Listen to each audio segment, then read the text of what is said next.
The American Revolution's presenting reason for happening was all about taxes. Basically, the colonists did not want to pay taxes to an imperial power that they felt did not represent them or represent their interests, and they won their revolution. Some of the reasons they fought their revolution were, I think, very noble and important, such as representative government, and some of the reasons were far less noble, such as the right, so to speak, to move west and encroach on more Indian land. The American Revolution also put into power a generation of men who owned slaves and preserved the institution of slavery. But whatever the motivations were for colonial self-determination, the ideas that the colonists promulgated, spread, were heard around the world, and they inspired revolutions all around the world, focused on the questions of individual freedom and self-government. The American Revolution created a carefully thought-out dividing line between the church and the state. It created a public world in which millions of Americans of all kinds debated the future of their society, a public sphere. And it created ideas about freedom that ultimately resulted in the destruction of slavery during the American Civil War. Eric Foner, your book author, observes that the American Revolution had three ripple effects on American society. First, the revolution democratized politics. It encouraged broad participation in American government, in the state assemblies, in the federal government, in political parties, in the voting booth, and most importantly, in the street. Second, the United States quickly underwent a vast transportation, communications, and market revolution in which the country built railroads, canals, communication systems, and information networks. That, in turn, created a thriving market and manufacturing economy. And this boom was often attributed to the enormous social and political freedom that many Americans enjoyed. But that booming economy also encouraged a westward expansion that created a crisis for the United States. A difficult and painful question now emerged. Would slaves and slavery be allowed to expand into the West? Would this land of freedom's prosperity also mean greater prosperity and more freedom for the spread of slavery? Within the American Revolution were the seeds of a crisis that would ultimately be resolved in the American Civil War. If you want to get snarky and ironic about the American Revolution, you can always say that it started with some fake news. Everybody thinks today that fake news is all about the internet, but the truth is that fake news has been around for a long, long time, since at least when the enemies of Roman Emperor Marcus Aurelius spread false rumors about his death in around 200 BCE, if not even earlier. In any event, on the night of August 26th, 1765, a mob of angry Bostonians decided to storm the home of one Thomas Hutchinson. He was the lieutenant governor of Massachusetts, and the crowd managed to pretty much wreck the house and force Hutchinson and his family to flee. But this angry attack was based on a total, complete falsehood that Hutchinson had encouraged the British Empire to pass a tax called the Stamp Act. The stamp tax of the Stamp Act said that newspapers had to pay a licensing fee to publish in the colonies, and that once they paid that fee, the papers in question would be stamped with a symbol to certify that they'd paid up. Hutchinson had, in fact, privately told the British that the Stamp Act was a really bad idea. But the assault on Hutchinson was really an attack on British authority. Led, it was, by a shoemaker named Ebenezer Mackintosh, who had a huge following among Boston workers and whose anti-Stamp Act activities were supported by local merchants. They, the workers and the merchants, had different agendas. The merchants just wanted to get out from under the stamp tax. The workers were angry that governance in Massachusetts was almost completely controlled by the rich. But they agreed for different reasons that the British Crown had to be challenged. And these kind of uneasy alliances made up a lot of the revolutionary generation, demanding freedom, but for very different reasons. In the end, they all agreed on one thing. They no longer wanted to be part of the British Empire. Now, it's important to understand that in order to fight the 7 Years' War, or the French and Indian War as it was called here, the British Empire borrowed a humongous amount of money, around 150 million pounds, which would be like a vast sum of money today. It was an astounding amount of money to borrow, and the government had to pay it back. And they went to the colonists and said, look, we protected you from the French. Now you have to pay some more taxes for that protection. One of the issues that the British government had was that the colonists kept violating the Navigation Acts. These laws went back 100 years. The Navigation Act of 1651 listed a bunch of enumerated goods like tobacco and sugar, and said that they had to be transported from the colonies in English ships and sold at first in English ports, so England and its colonies would reap all the benefits of the trade first and other countries only second. And the British government could tax the goods at ports and get some tax money in the bargain. But as time went on, the colonists began violating the Navigation Acts. They secretly smuggled their goods abroad in Dutch or French ships to Dutch or French ports to avoid paying taxes on the goods and selling them at better prices in some instances. And the British responded by issuing writs of assistance to stop the smuggling. These were court-ordered search order warrants. They basically gave the British Imperial Police the power to enter ships, search them for smuggled goods, and the colonists called this an arbitrary act of power. Then in 1764, just after the Royal Proclamation of 1763, the British government issued the Sugar Act. The good news about the Sugar Act was that it reduced the tax on molasses imported to North America from 6 pence to 3 pence a gallon. But it also stepped up enforcement of the Navigation Acts. It allowed the government to prosecute smugglers who had tried to avoid the sugar tax without having to try the smugglers by jury. The problem for the British imperial government was that local juries would go easy on the smugglers. So in effect, the government was lowering the tax on sugar, but forcing shippers to pay some kind of tax, so effectively duty taxes were going up for the colonists. It was in this context that the Stamp Act of 1765 arrived, which, as I said before, meant that if you printed books or newspapers or any kind of document, you had to buy a stamp from the government saying you were authorized to do the printing, and the stamp cost money. The Sugar Act mostly offended shippers, but the Stamp Act angered and offended everybody. Because the literacy rates in the colonies were extremely high, a large portion of the population read newspapers or books or religious tracts or the Bible, commentaries on the Bible, Shakespeare's plays, stuff like that, and now they had to pay a tax on all those materials. Maybe you know, or you've come in contact with that hoax that always goes around about Congress, our is going to tax the internet. You've probably gotten that in a texting message or an email. You'll have to pay a tax for a certain amount of emails or Facebook posts or something like that. And of course, it's a hoax. And you always know a hoax message because it says at the end, forward this message to everybody you know. Right? Well, the stamp tax, was actually that for the colonists, and it was real. Just about every colonial leader came out against the Stamp Act, and they made an important argument, which had been made before but now really seemed like the thing to say. The colonists should not be taxed this way because they had no representation in the British Parliament, they argued. No taxation without representation. The British Empire responded, argued, countered that the colonists were virtually represented by Parliament, which looked out for its interests from afar. But the colonists weren't buying any of this.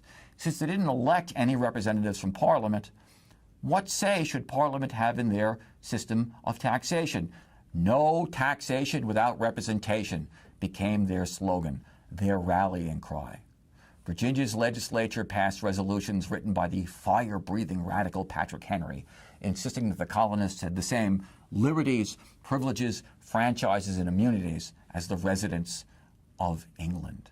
And in 1765, 27 representatives of the colonies met, and had themselves a Stamp Act Congress, at which they promised that, okay, we're still members of the British Empire, but we have the right to tax ourselves, to consent to taxes, and not have taxes imposed on us from afar. And shortly after that, British merchants organized boycotts.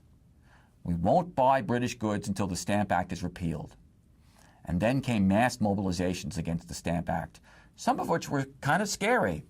These included an effigy of Boston Stamp Act stamp distributor Andrew Oliver. An effigy is a sculpture or a model of a person made specifically to be damaged in a public place, to be burned or hung or smashed up. It was hung from a Boston tree, and it came to be known, that tree, as the Liberty Tree. And the point was to pressure Oliver to resign, and the space around the tree came to be known as Liberty Hall. Meanwhile, across the colonies, Boston activists organized a committee of correspondence to encourage the other colonies to fight the Sugar Act and the Stamp Act. And across the 13 colonies, they did. Everybody was now talking about government and governance and under what circumstances citizens have liberty. Organizations like the Sons of Liberty popped up everywhere. They marched in the streets protesting the Stamp Act, but they also engaged in mob violence. One group of protesters in New York assembled before the home of Major Thomas James. Thomas James was a British officer who was rumored to have said he planned to force stamps down New Yorkers' very throats.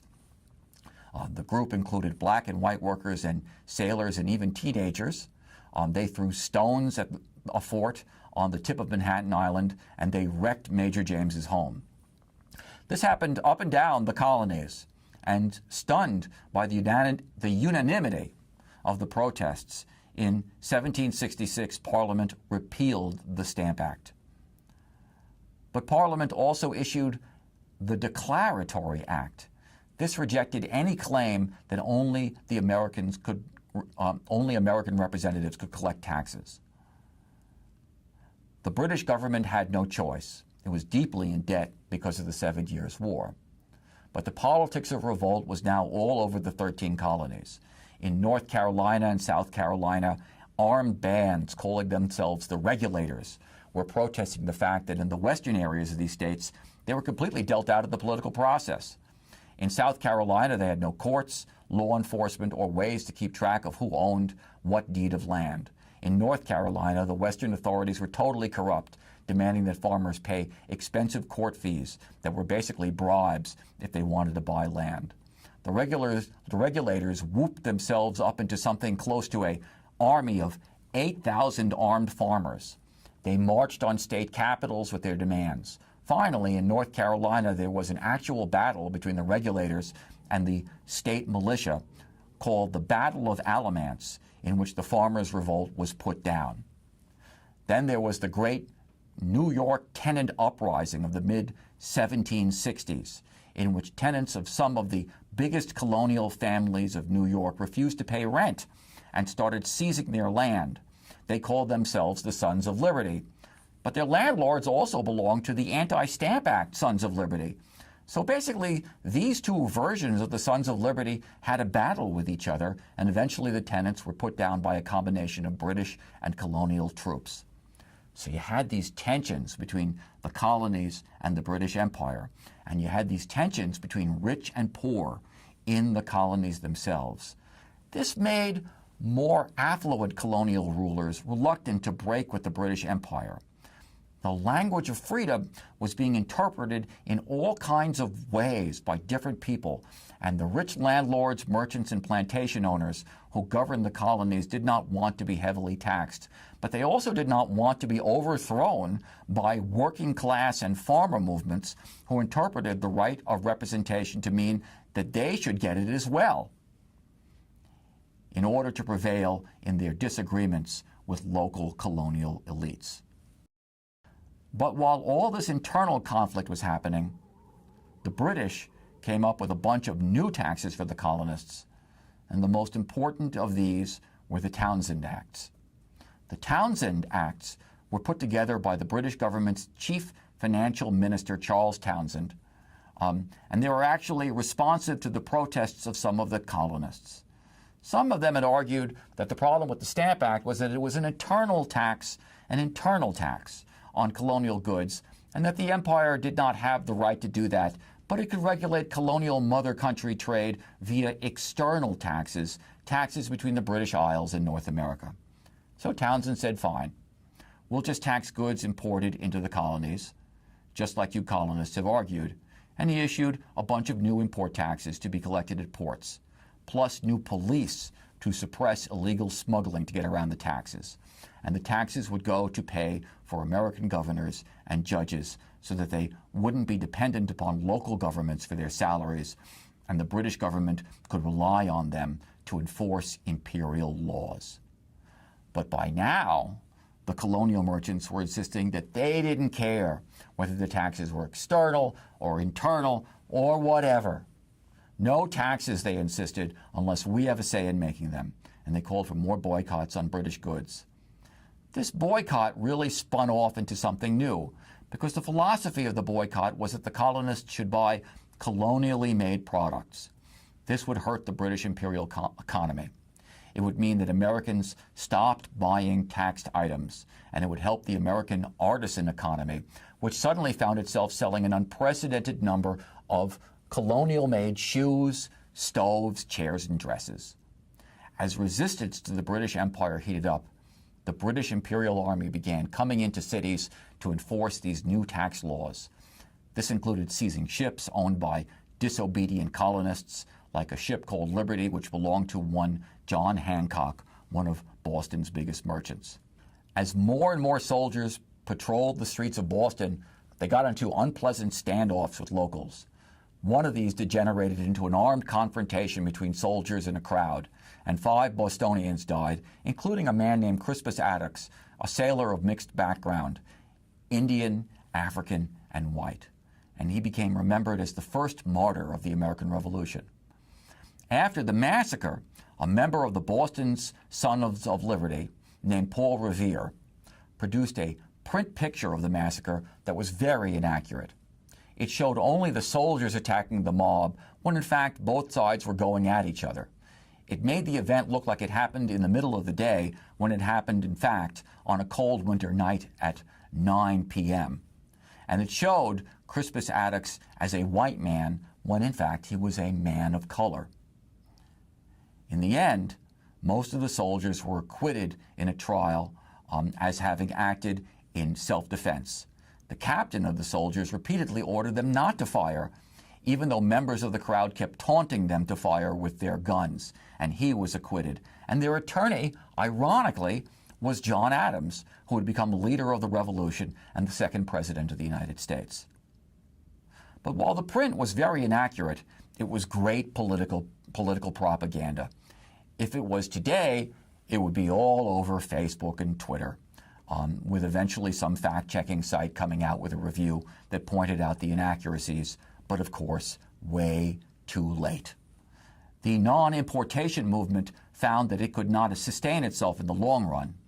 It needed many British commodities, but it scared the heck out of the British government, which relented on the Townsend Act's importation duties and left behind only a tax on tea. But now the colonial population was increasingly radicalized, increasingly convinced that the British monarchy was too corrupt to be trusted. At the same time as the Boston Massacre happened, the radical English journalist John Wilkes, who wrote all kinds of articles denouncing the government for corruption, was thrown out of Parliament. In addition, the colonists became convinced, no matter how much London denied it, that the British monarchy planned to import their Church of England to America through its bishops, and then set up religious courts that would crush the independent denominations created during the Great Awakening. This kind of paranoia would repeat itself in the 19th century, when millions of Americans would convince themselves that the great waves of Catholic immigrants were initiated by the Vatican, the Pope, to take over the United States. But the actual actions of the British government convinced lots of colonial Americans that a plot to impoverish the colonies was really in the wings. The British government moved to save the East India Company from financial collapse. The East India Company ran a bunch of British holdings in India, and lots of people bought its stock, so it went through the roof, and then people just started buying it with the expectation that the stock price would just keep on rising. And this would happen again with stocks in general in 1929 in the United States, resulting in the Great Crash of 1929, which came just before the Great Depression of the 1930s. So as the East India Company started to financially collapse, it was basically this great big bubble at this point, the British Crown came up with a plan to rescue it. This involved giving it a lot of tax exemptions and rebates on taxes it had already paid, and this allowed the East India Company to ship tea to the colonies and sell it at bargain basement prices, which allowed it to dominate the huge colonial tea market, which hurt colonial tea sellers and especially hurt smugglers of tea who were shipping through Dutch and French and Spanish ships into unofficial harbors. So imagine this. You start a lemonade stand in front of your local high school. And then the school principal gives his kid a school grant to buy lemonade much, much cheaper and sell it at half your rate. I mean, like, what's with that, you're asking, right? So on December 16th, 1773, a bunch of Bostonians disguised themselves as Indians and boarded some East India ships and threw 300 great big chests of tea into the harbor. And let me tell you that the British government did not think that this is funny. Those chests were worth something like the equivalent of $4 million today. So the British government was run by a guy named Frederick North, who insisted on being called Lord North, and Lord North announced that he wasn't going to put up with any of this kind of disobedience. So he asked the British Parliament to close the port of Boston, and the British Parliament closed the port of Boston until the colonists came clean on who dumped that tea and pay for it. On top of that, declared Frederick North, no more town hall meetings. Members of the Boston Council will now be filled by the government rather than by popular election, and the British government can lodge soldiers in private homes, North insisted. So there you are, Mr. and Mrs. Bostonian family minding their own business, and the next thing they knew, this smelly soldier shows up and says, hey, where am I sleeping? You got any snacks? And what's your Wi-Fi password? Americans called these new laws the Intolerable Acts. The word intolerable meaning something that can't be tolerated. The word tolerated meaning something that can't be accepted. And if that was intolerable, next came the Quebec Act, which granted legal toleration to the Roman Catholic Church in Canada and dropped the southern boundary of the province of Quebec down to the Ohio River. This put into question in which part of the British Empire people of the Ohio Valley lived. And it freaked out Protestants who feared that now the Catholic Church would have a stronghold in the area. So now the British would bring in the Church of England and also bring in the Vatican and wipe out colonial liberty to worship in locally created churches, or they were often called New Light churches. So religious farmers in the colonies began warning that North's ministry was, quote, instigated by the devil. At this point, I'm sure that you are picking up that things were going kind of downhill from here. Entire cities like Worcester, Massachusetts basically lined up their entire militias, what are militias? Essentially local armies, and got ready for action. In the case of Worcester, the militia from almost 40 towns assembled and gave British officials the hairy eyeball as they walked down the street. Hairy eyeball equals the stare down. This was in 1774.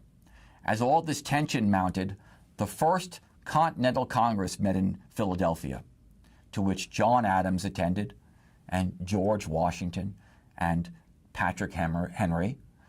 How many of you have heard the phrase, give me liberty or give me death? Well, that was Patrick Henry speaking to his fellow Virginia delegates in 1775. But he also emphasized that he no longer saw himself as a Virginian. He declared in one of his famous speeches that, quote, the distinctions between Virginians and Pennsylvanians and New Yorkers and New Englanders are no more. I am not a Virginian, I am an American. So the First Continental Congress met in 1774, and it consisted of 12 colonies. Georgia didn't attend.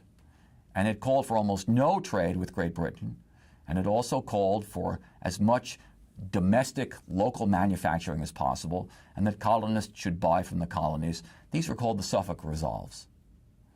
And huge committees of safety emerged across the colonies, which encouraged their communities to adhere to these resolves, and also functioned as sort of public discussion groups, where all kinds of people who hadn't had much to do with the political process now came into the discussion. By now, a kind of suite of ideas were coming together for lots of colonists, a group of ideas. They included the right for them to worship God as they wanted to worship God without the government telling them how. That is, by basically encouraging a state religion. They didn't want that. The right to freedom of speech and the right not to have that speech curtailed or taxed or otherwise limited.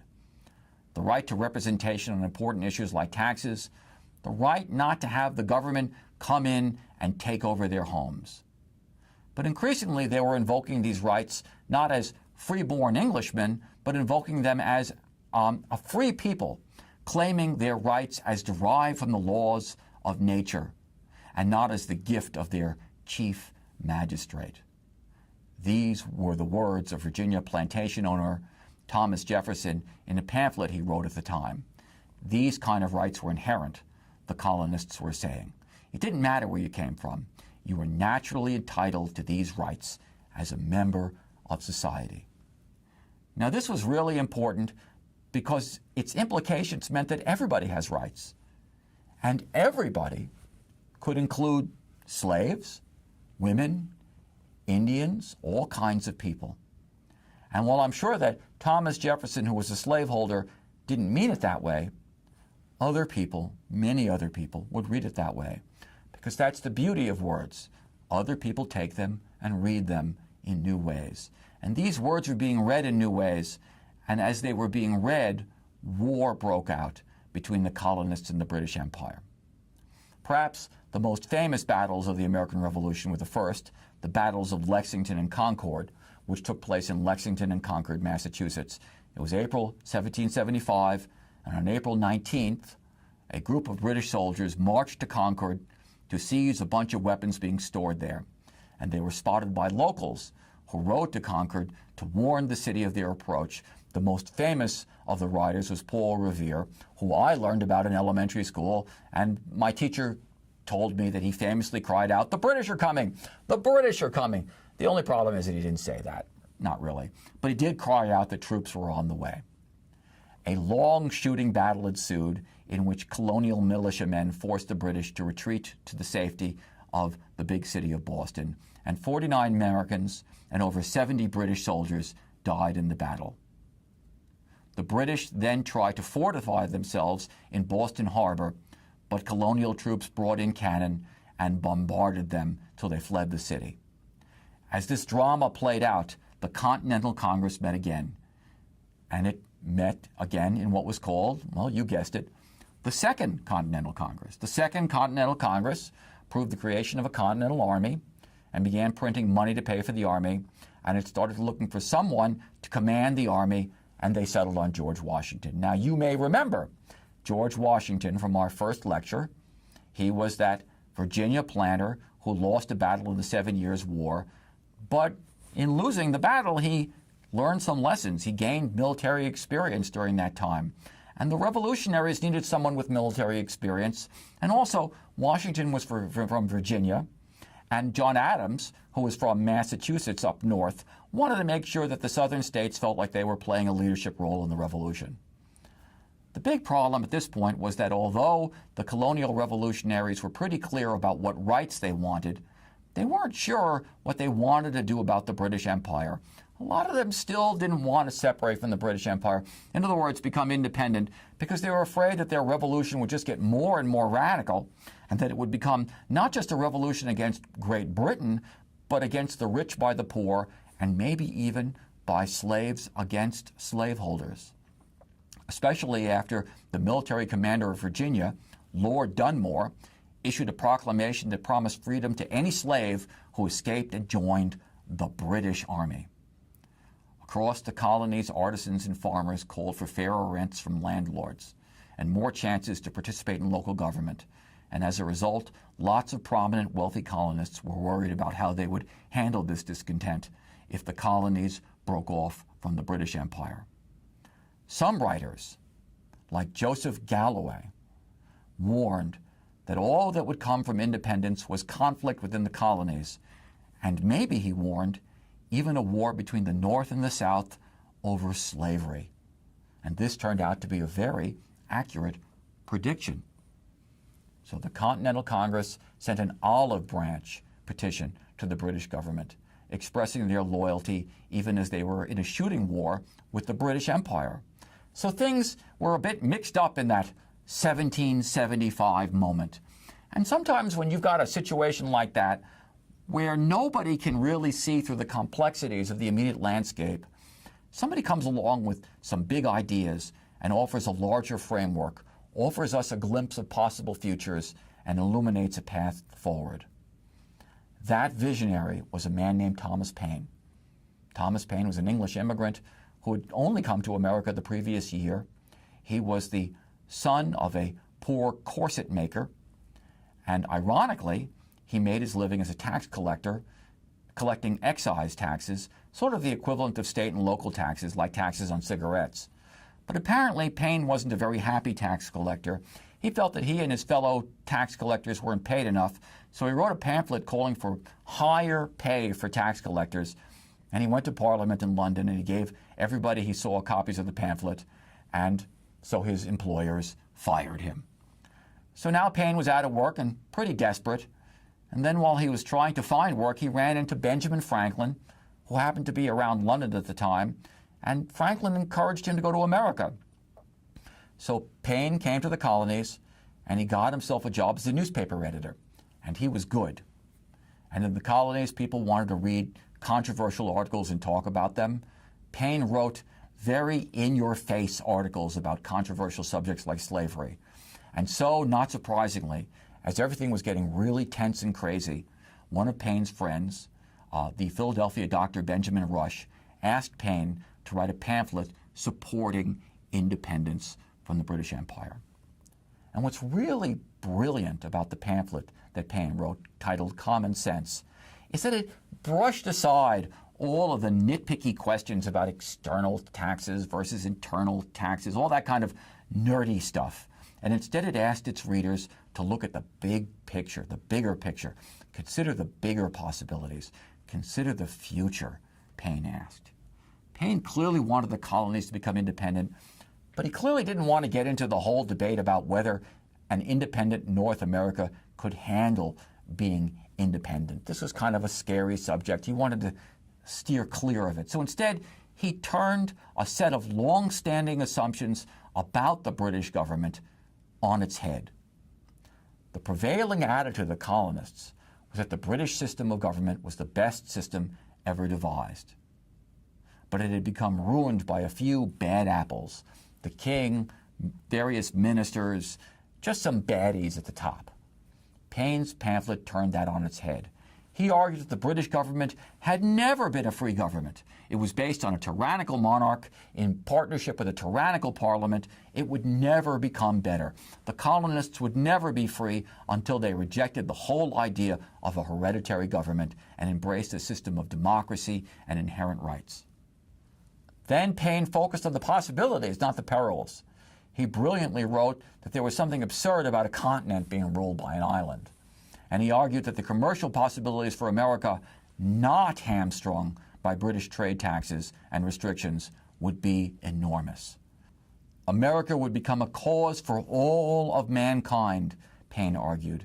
In fact, it would become an asylum for all mankind. He wrote, "O ye that love mankind, ye that dare oppose not only tyranny, but the tyrant stand forth. Every spot of the old world is overrun with oppression. Freedom hath been hunted around the globe. Europe regards her like a stranger, and England hath given her warning to depart. Oh, receive the fugitive, and prepare in time an asylum for mankind." Nothing Paine wrote was entirely original to him, but his ability to write plainly and eloquently to a general audience made Common Sense a very popular pamphlet. It sold 150,000 copies, and Paine insisted that the royalties go to the Continental Army. His eloquence and selflessness convinced the colonies that independence was the way to go. And to make that decision clear, the colonial revolutionaries signed a document titled the Declaration of Independence. On July 2, 1776, the Continental Congress took the dramatic step of declaring the colonies an independent nation. Thomas Jefferson of Virginia wrote the document that explained the reasons for this, the Declaration of Independence. The most famous words of the Declaration came from the second paragraph. "We hold these truths to be self-evident, that all men are created equal, that they are endowed by their Creator with certain unalienable rights, that among these are life, liberty, and the pursuit of happiness, that to secure these rights, governments are instituted among men, deriving their just powers from the consent of the governed, that whenever any form of government becomes destructive of these ends, it is the right of the people to alter or to abolish it, and to institute new government, laying its foundation on such principles and organizing its power in such form as to them shall seem most likely to affect their safety and happiness." Jefferson was effectively arguing that these rights, these self-evident rights, came from nature, the laws of nature and nature's God, the Declaration explained. Equally important, note that the listed unalienable rights were life, liberty, and the pursuit of happiness, not life, liberty, and the pursuit of property, as the philosopher John Locke put it, happiness, but of happiness. Now the purpose of the nation was to create a democratic process that freed people to reach the height of their own personal potential. This was a radical redefining of democracy and of the purposes of a nation. The first paragraph of the Declaration is also of interest. It says, "When in the course of human events it becomes necessary for one people to dissolve the political bands which have connected them with another, and to assume among the powers of the earth the separate and equal station to which the laws of nature and of nature's God entitle them, a decent respect to the opinions of mankind requires that they should declare the causes which impel them to the separation." Note the phrase, "a decent respect for the opinions of mankind." The Declaration of Independence identified America as a new experiment in freedom and set the groundwork for what is frequently called the idea of American exceptionalism, that the United States has a special mission to serve as a haven from tyranny all over the world. This new country would begin the world over again, in the words of Thomas Paine. The Declaration did not go so far as Thomas Jefferson wanted it to go. An early draft condemned the slave trade. It denounced the British government for blocking colonial laws that limited the bringing in of slaves. But Georgia and South Carolina colonies with many slaves blocked that clause from being included in the final document. But despite this, the world read the Declaration of Independence and was inspired by it. Many national self-determination leaders have quoted from the Declaration of Independence at one point or another. China did in 1911. So did Vietnam in 1945, and I'll introduce you to the Vietnamese man who quoted the Declaration later in this course.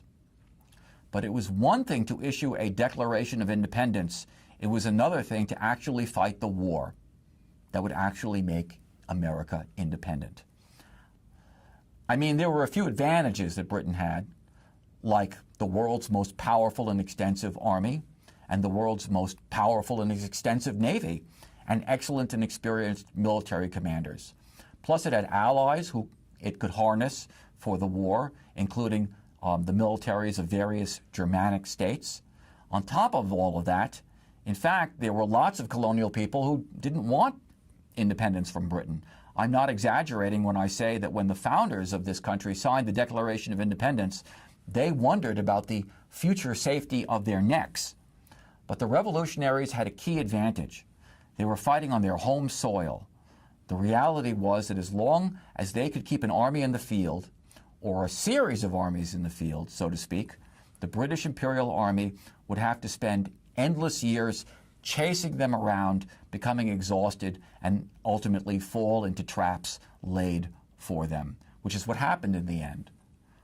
What also happened was that as the American Revolution progressed, the Revolutionary Army became more and more of an army of poor people. As the war got tougher, upper-class men avoided military service, so the challenge went to the landless sons of farmers, indentured servants, urban workers, and African Americans, many of them slaves, and they came out of the war with the sense that the American Revolution had to serve them as much as anybody else. For example, at first, George Washington did not want to let blacks serve in the Revolutionary Army, but he changed his mind after Lord Dunmore's proclamation that any blacks that served in the British Army would win their freedom, and many did. They served as scouts and spies for the British. There was even a regiment that adopted the motto, "Liberty to slaves."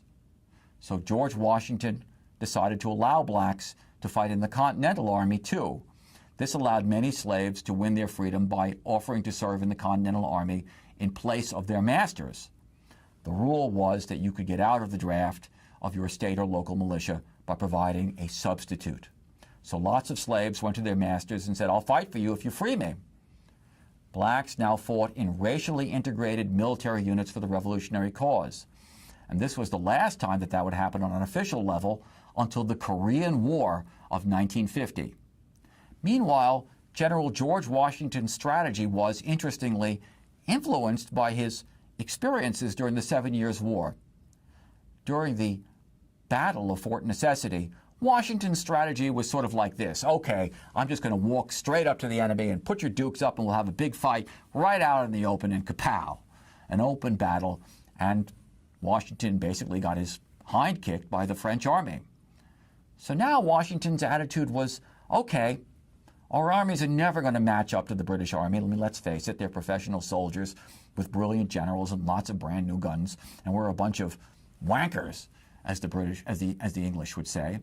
So now Washington's strategy was constantly stay out of reach, take advantage of the fact that we know the country better than the British, and only strike when it seems like the battle can be won, and constantly use the element of surprise, and then run away as fast as possible.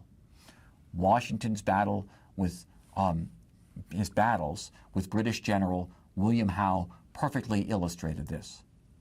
From a distance, Washington's forces drove Howe out of Boston via cannon fire. So Howe attacked New York City in the summer of 1776. Washington engaged Howe's superior forces in Brooklyn, but he kept on retreating and retreating and retreating.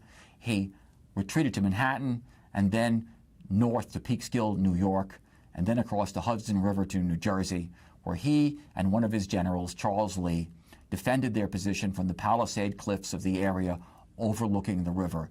In fact, the city nearby that location is named Fort Lee after Charles Lee, and it happens to be the city in which I was born. Over the course of this retreat, Washington lost a very large number of men. Either they were caught by the British, or they deserted, or they died. But just when Howe thought that he had the Americans stumped, on December 26, 1777, right after Christmas Day, Washington launched a surprise attack on German, Hessian soldiers in the service of the British Army at Trenton, New Jersey, and captured a bunch of British troops. It was a huge psychological victory for the Continental Army. And just before the attack, Washington had Thomas Paine's essay, The American Crisis, read to the troops, with its famous sentence, "These are the times that try men's souls." Then Howe made a huge blunder. He did not tell another British general, John Burgoyne, that he planned to attack Philadelphia. Burgoyne thought that Howe would protect him as Burgoyne tried to take control of the New England area. But instead, Howe moved far from Burgoyne's army. And so Washington attacked Howe, surrounded his forces, and made him surrender at the Battle of Saratoga in October of 1777. While this was happening, Benjamin Franklin led a delegation of Americans to France, where Franklin spent much of his time, well, basically getting it on with French duchesses and countesses and that sort of thing. And when he wasn't having affairs with their wives, Franklin kept saying to French aristocrats, "Wouldn't you like to get even with Britain for the 7 Years' War?" But the French kept saying, yeah, but can you actually win the war? Then came the Battle of Saratoga, and France realized that the Americans could pull it off because they wanted to weaken the British. They began aiding the Continental cause with money, troops, and supplies, and so did Spain. This didn't make things any easier for the Americans' cause in the short run. Washington kept losing battles. In 1778, the British occupied Savannah, Georgia. Then they captured Charleston, South Carolina. Then one of Washington's own commanders, Benedict Arnold, turned tail and turned over his fort on the Hudson River to the British. But the Continental forces just kept on retreating and attacking on the sly. The strategy was to stay out of reach and keep some kind of army in the field, waiting for a decisive moment to sneak up on the British and win via surprise moves. And the decisive moment came in 1781 when American forces launched an offensive against Colonel Banastre Tarleton in South Carolina, who had alienated many Americans with his brutal treatment of non-combatants. Then Washington's armies attacked the troops of General Charles Cornwallis in Virginia and pushed him into the coastal city of Yorktown while French ships blocked his army's escape. Suddenly, Cornwallis realized that he was surrounded, and he surrendered his army of 8,000 soldiers. It was late October of 1781, and the war with the colonies had now gone on for 5 years, and British public opinion was now like, is this war really necessary? Seems like it's just going to go on forever, and we'll probably make money just fine by trading with the colonies, even if they're independent. We've still got control of Canada and lots of the Caribbean islands, so let's just settle this thing and be done with it. And so, in the Treaty of Paris of 1783, the British recognized American independence and American control of North America from Canada down to Florida and all the way east of the Mississippi River. And so Washington and Jefferson and Adams and Franklin and everybody else were like, what next? What's next? What kind of a country is the United States of America going to become? After every revolution, the same question pops up. How far is the revolution going to go? I mean, yeah, we said a lot of stuff about liberty and the pursuit of happiness, but for who? Thomas Paine wrote that, quote, "The floor of freedom is as level as water." Who did we mean when we said those words? And who is going to be part of the conversation that implements those words as we create this new nation? One of the biggest questions facing the revolutionary generation was how small d democratic did they want to get? How much would ordinary people be involved in their own societies? The excitement of the revolutionary era inspired an answer for lots of people. A lot. They wanted to be involved a lot. The most prominent new voices calling for more political power were propertyless white men, many of whom had fought in the Revolution and now no longer wanted to defer to landlords and merchants. They often demanded that the militias to which they belonged allow them to elect all their officers. They also demanded that they be allowed to vote in public elections, for city council and such things, whether they owned property or not. If they'd been allowed to fight in the Revolution, they should be allowed to vote, they thought.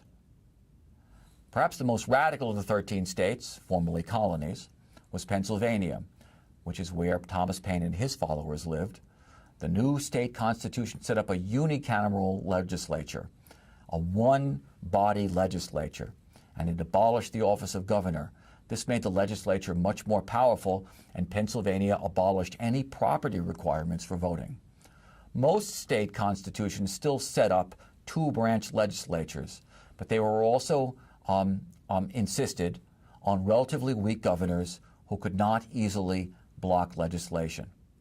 The southern states still held on to property qualifications for voting, but most northern states eliminated them, keeping only a rule that you had to pay some kind of taxes to qualify to vote. Finally, most legislatures set up annual elections for representatives. The idea was that ordinary people would be involved in political life. Americans were also just as concerned about their right to worship as they were about their right to vote.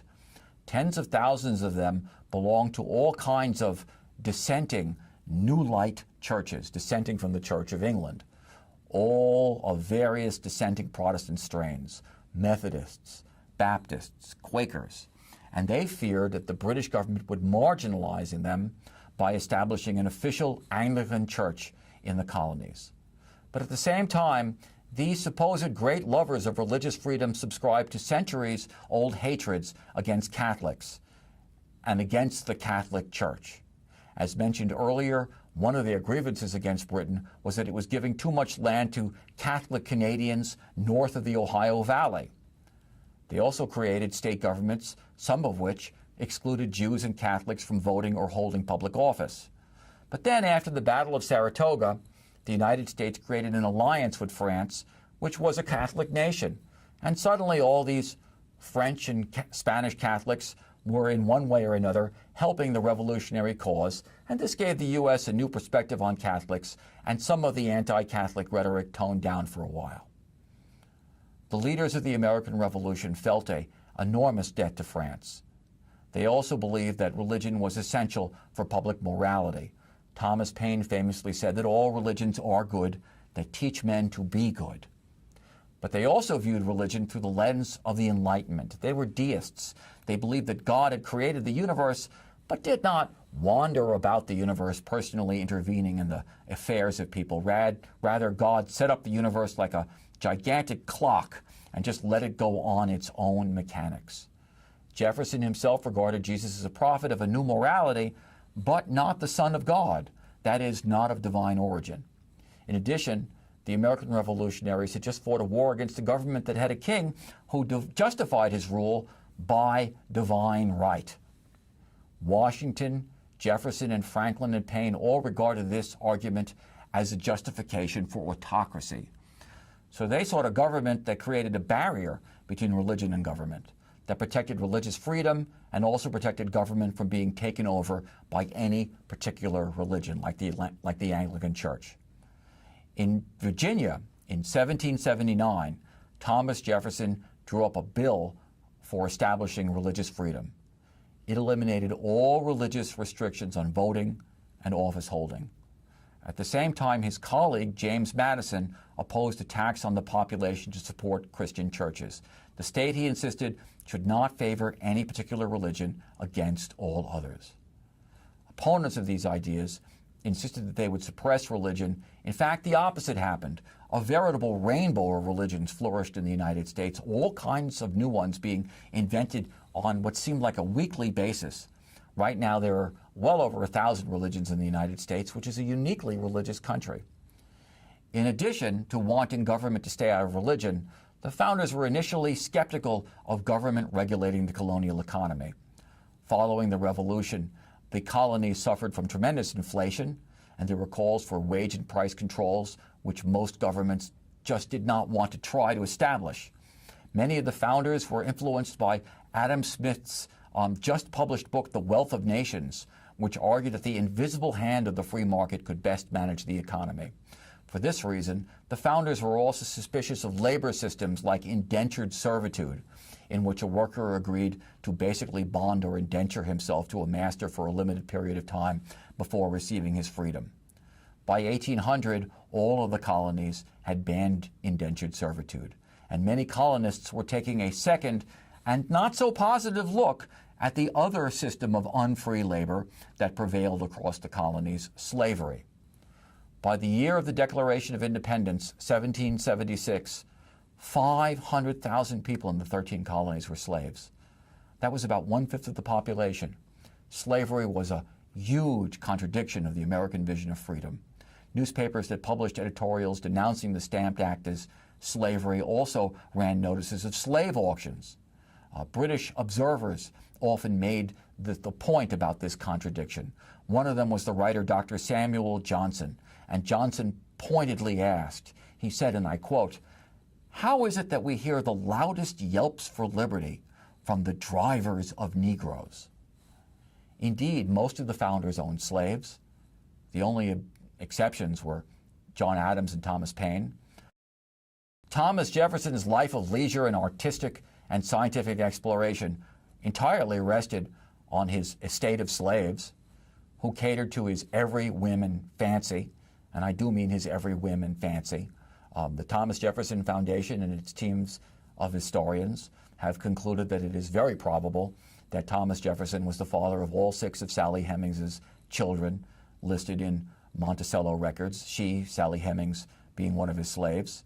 Most historians agree with this.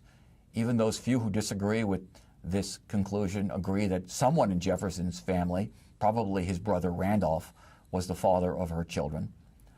Some white revolutionaries even argued that slavery was necessary for white freedom, that it allowed white farmers economic autonomy. South Carolina and Georgia promised every white revolutionary volunteer a slave at the end of the war, and many defenders of slavery argued that ending it would constitute a violation of the right to own property without interference by government. But you just could not get around the fact that slavery represented a massive contradiction of the revolutionary vision. Gradually, various communities of white Americans began to speak out against slavery. Quakers, for example, were one of the earliest religious groups to denounce slavery.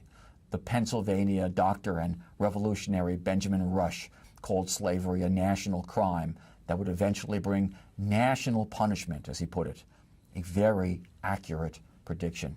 Even Jefferson, writing about slavery, wrote that, and I quote, "I tremble for my country when I reflect that God is just, that his justice cannot sleep forever." Essentially, both Rush and Jefferson saw the American Civil War coming.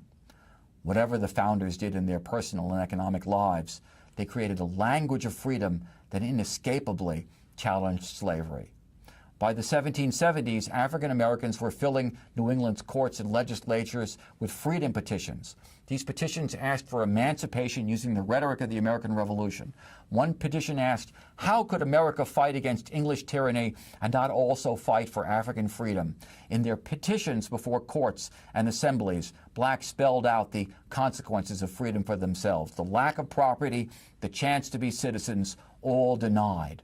The colonial African-American poet Phyllis Wheatley put it most eloquently in her poem titled, "To the Right Honorable William, Earl of Dartmouth," he being a prominent New England abolitionist. Wheatley had been seized by slavers in Senegal, West Africa, when she was a child. She was shipped to New England, where she learned to read and write, and she became famous for her poetry. I'll read some of the Dartmouth poem to you. Should you, my lord, while you peruse my song, wonder from whence my love of freedom sprung, whence flow these wishes for the common good, by feeling hearts alone best understood.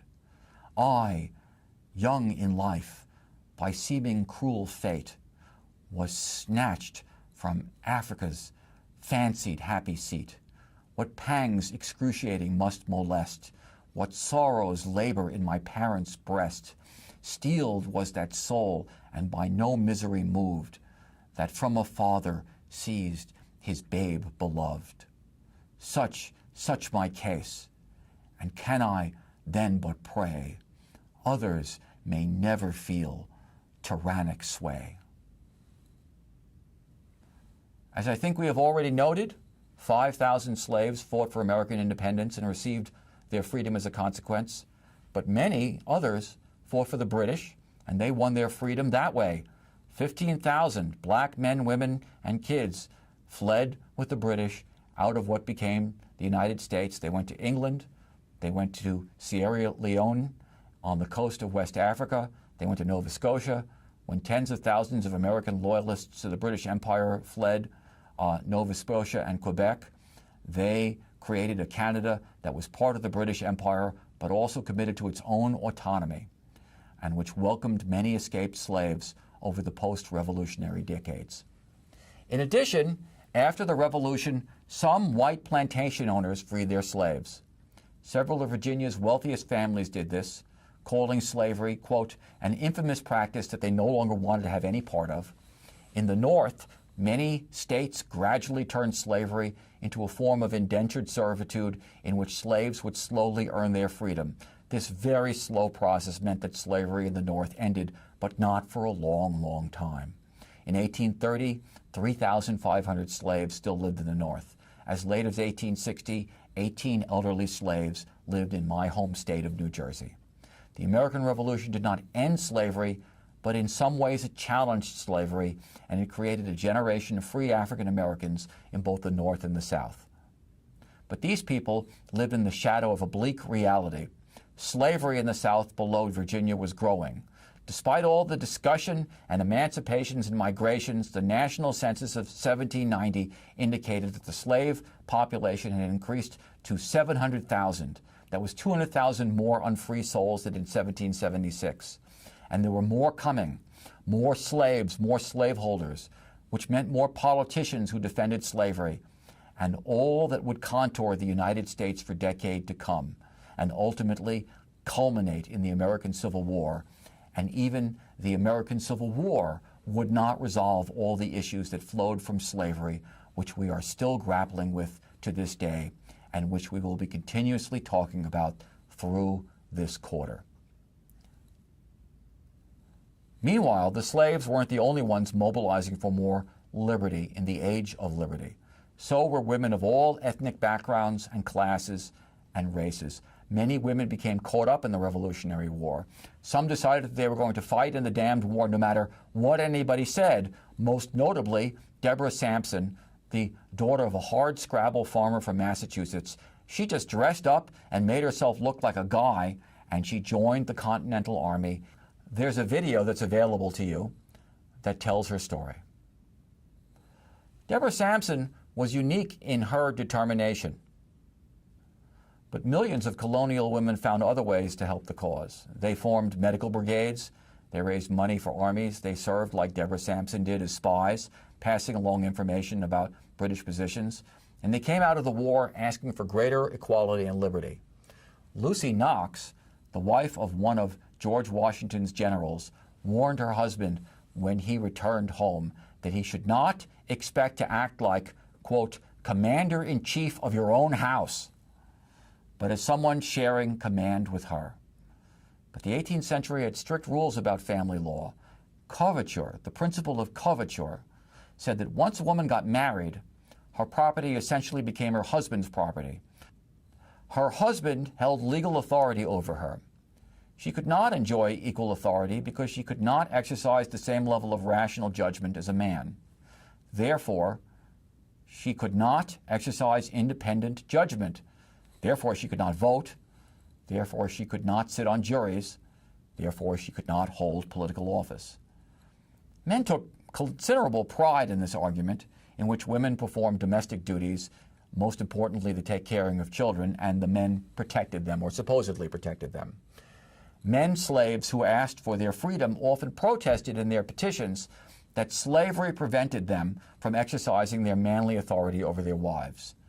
Ironically, these assumptions meant that the time when women enjoyed the most economic power was when they became widows. That is, when their husbands died and they inherited the family property. But despite these limitations, the Revolution brought with it ideas that were beneficial to women, most notably the idea of Republican motherhood, that the family was the training ground for good citizens. And this meant that women had to be educated enough to impart proper patriotic attitudes in their children. And from these assumptions, many women asserted that if men expected women to teach Republican values to their children, their own ideas should be taken seriously. And some men did, most notably John Adams, second President of the United States, who consulted his wife Abigail on most political matters before he talked to anybody else. And she warned him that sooner or later there would be hell to pay if men did not take women more seriously. I quote from her famous letter to him of March 31st, 1776. Remember that all men would be tyrants if they could.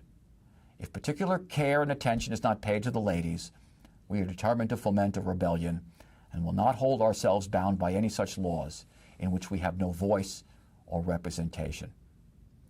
75 years after Abigail Adams composed that letter, which is one of your readings, a group of women assembled in Seneca Falls, New York, and called for the right to women to vote. That was in 1848. And 70 years after that, the American people amended the Constitution to give women the right to vote. History sometimes takes a very, very long time.